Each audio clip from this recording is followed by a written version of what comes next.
People see what they wish to see. Erin Morgenstern writes in her novel, The Night Circus. And, in most cases, what they are told that they see.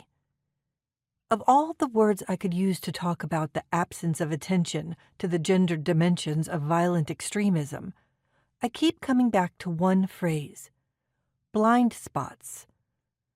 A blind spot is different than a lacuna, or a gap, or a chasm, or vacuum, or any of the other words that come to mind when I think about the absence of attention to gender and mass violence. While these other concepts imply that something is missing, a blind spot refers to an area that actually does exist, but is simply unseen by a driver in a rearview mirror because of the physical nature of the car. It has been extended, metaphorically, to suggest a degree of ignorance or a lack of judgment about a subject that is rooted in an inability to see it, often due to bias, and carries an inherent sense of consequence, of risk or danger that comes from the failure to see a problem. Blind spots are a weak point, a failing that puts drivers at risk of collision or metaphorically lead to deficiencies in judgment. In the case of violent extremism, the narrow-mindedness that comes from blind spots has created a dangerous tunnel vision, leading the field to ignore or dismiss some of the most compelling evidence about trends, predictors, and warning signs of violent extremism.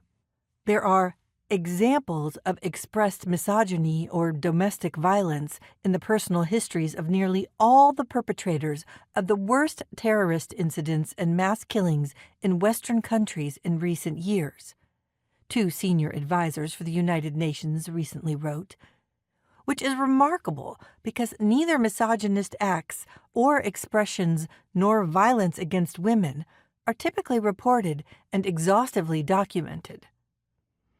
Gendered blind spots are, I contend, our field's weakest point and most obvious failing. The problem is not that we don't know enough about the gendered dimensions of violent extremism. We do know enough, but we have relegated most of that knowledge to a blind spot, looking directly past the evidence as we formulate arguments and theories and interventions that largely ignore the facts that are right in front of us in nearly every single case of mass violence. The good news about blind spots, though, is they are fixable. Any driver will tell you that all you need to do to deal with a blind spot is change your line of sight. You have to look straight at it.